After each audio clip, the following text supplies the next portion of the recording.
রান্না করব হাঁসের মাংস, তাই সব রেডি করে নিলাম। বড় বড় রসুনের গোলা দিয়ে,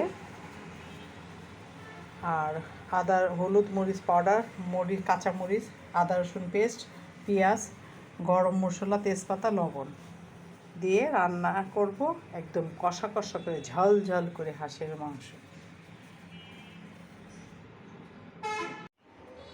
এখানে আদা রসুন গরম মশলা, তেজপাতা দিয়ে দিছে আগে। এখন একে একে মশলা দেব। এটা হলো পেঁয়াজ দিয়ে দিলাম,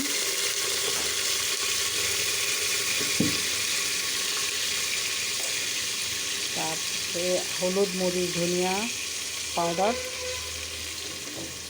কাঁচামরিচ, আদা রসুন পেস্ট। এটা হলো সবশেষে লবণ। লবণ না দিলে তো স্বাদই হবে না। সব কিছু মজাই লবণ। আবার লবণ বেশি হলেও খাওয়া যায় না, কম হলেও ভালো লাগে না।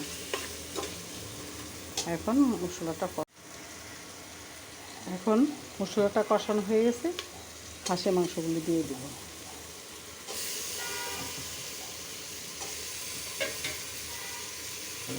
রসুনটা পরে দেব, কারণ রসুনটা গলে যাবে। হাঁসের মাংসতে প্রচুর ঝাল, মোটামুটি ভালো ঝাল দিতে হয়, আর ভালো করে কষাইতে হয়, কারণ হাঁসের একটা বাজে স্মেল আছে, সেটা ভালো লাগে না। ওই স্মেলটা নষ্ট করতে হয়, ভালো করে কষায় কালো কালো করে একদম ঝাল ঝাল করে রান্না করতে হয়। হাঁসের মাংস অনেক কষাবো, পরে আবার দেখা। মাংসটা একটু কষাবো, রসুনগুলি দিয়ে দিছি, কেন এই হাঁসের মাংস ভালো করে না কষালে ভালো লাগে না। এখন সিটি দিছি, মাংসটি গলে আসছে, এখন খুব ভালো করে কষাবো, তারপরে ঝোলের পানি দিব।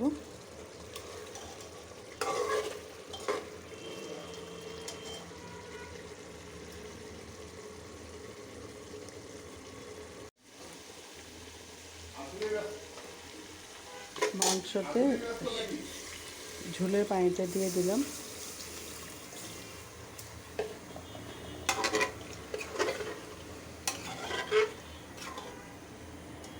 মাংসটা হয়ে গেছে, এখন একটু জিরা পাউডার দিয়ে দিব, কারণ জিরা পাউডার না দিলে তো ভালো লাগে না। অনেকে আবার আগে দিয়ে দেন, আমি একটু পরে দিই ভাজা জিরা, ফ্লেভারটা সুন্দর আসে।